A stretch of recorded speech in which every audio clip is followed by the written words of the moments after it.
भगवान की, बोलिए बाबा भूतनाथ की। और चलिए एक बड़ा ही प्यारा सा भजन और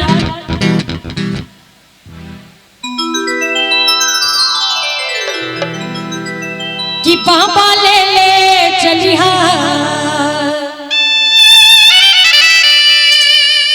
हमरो अपन नगरी, अपन नगरी ओ झारखंड नगरी,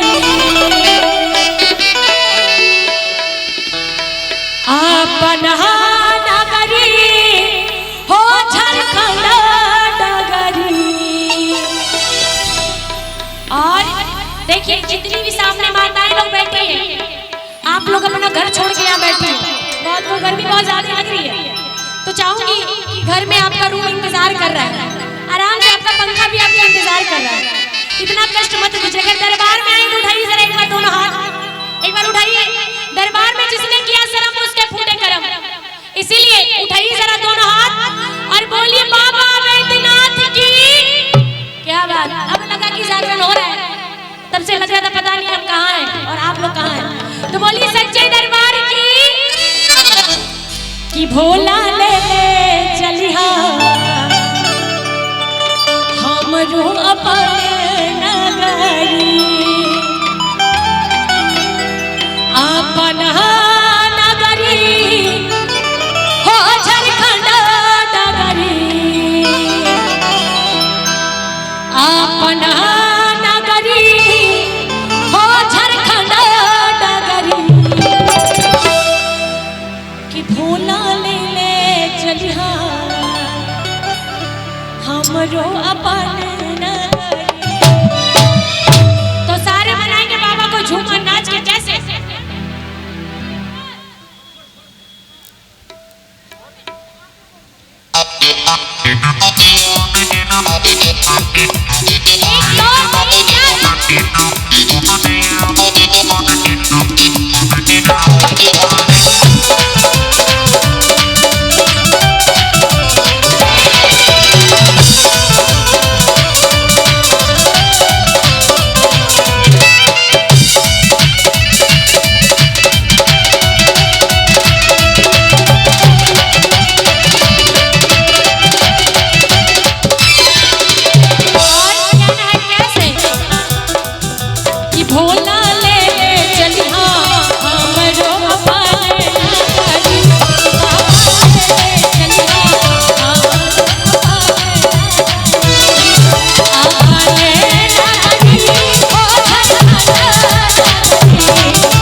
बात है। स्नेहा जी इधर आइए बैठिए मत। बड़ा ही प्यारा सा भजन सुन रहे थे अभी आप कि बाबा ले ले चलियो हमरो अपन नगरी। तो फिर बाबा के नगरी में आप चले जाएंगी, जब झारखंड में जाएंगे तो वापस में बिहार आना है ना? हाँ बिहार तो फिर आना ही पड़ेगा ना। आप जल चढ़ा के तो आपको बिहार ही आना है ना, क्योंकि जल तो फिर बिहार से ही उठाना पड़ेगा आप पहले बिहार से जल लेके तब आप झारखंड जाइएगा। क्या बात है। पहले तो आपको बिहार ही आना है ना, उसके बाद आपको झारखंड। और बाबा सबों का सुनते हैं, आपका भी सुनेंगे। कहते हैं कि नाम नहीं चाहिए मुझे, नाम नहीं चाहिए, बेनाम ही रहने दो मुझे, मेरे महाकाल के चरणों का गुलाम ही रहने दो। क्योंकि हैसियत मेरी छोटी है, हैसियत मेरी छोटी है और मन मेरा शिवाला है। हर कर्म मैं करता जाऊंगा क्योंकि साथ में डमरू वाला है। रुपेश जी चलना है जल चढ़ाने। अच्छा